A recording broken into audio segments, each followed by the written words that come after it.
तो का करी तू जाइबू तो रोल धरी तो का धरी। अरे टेंशन मत लो, तार व्यवस्था टाइट क के जाता नी। अच्छा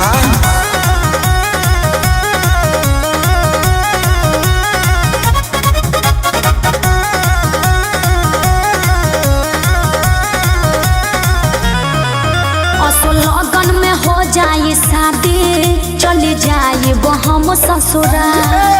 अरे सुनत हो लगन में हो जाए शादी चली जाए वो हम ससुराल। अच्छा है फोन नंबर ल सहेली के अब ये करे से करी हो प्यार। हमके न कही हम फरे भी हो।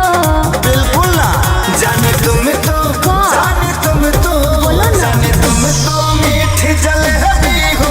सुनो ना भरना की तुम देवी हो। जाने तुम तो मीठी जलेबी हो। सुनो ना भरना की तुम देवी हो। सही में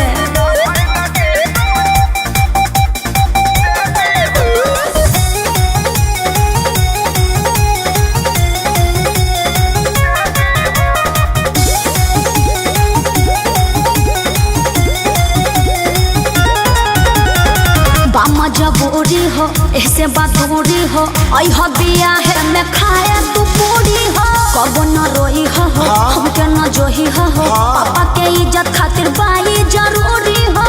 अरे तनी फीलिंग के फील कर रोई ना भाई त सुना का दुआरा पजाई। ठीक बा तहरा शादी के मिठाई डरली मन भरे हम खाई। जाता नी गिफ्ट देके है भी हो। जाने तुम तो जाने तुम तो जाने तुम तो मीठी जलेबी हो। सुन ला जाने तुम तो मीठी जलेबी हो। सुन ला भरना की तुम देवी हो। वो कैसे हो तो जब अपना सहेली का नंबर दे देवे तो हमरे नया चीज बेटा जाए ना। आई लव यू जाने आई लव यू।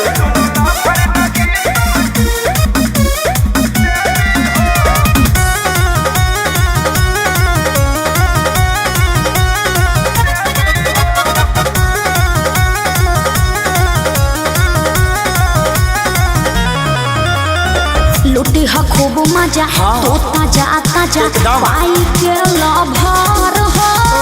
ए हो खेसारी अब की बारी पियबे से करब हम सवार हो। बाबू अपना ख्याल रखियो। हाँ हो रातों रात सोनू के याबे हम खुश खबरी सुनाई।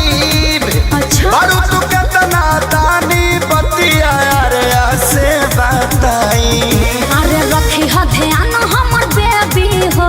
एकदम जाने तुम तो जाने तुम तो जाने तुम तो मीठी जलेबी हो। सुनो ना भरना की तुम देवी हो। जाने तुम तो मीठी जलेबी हो।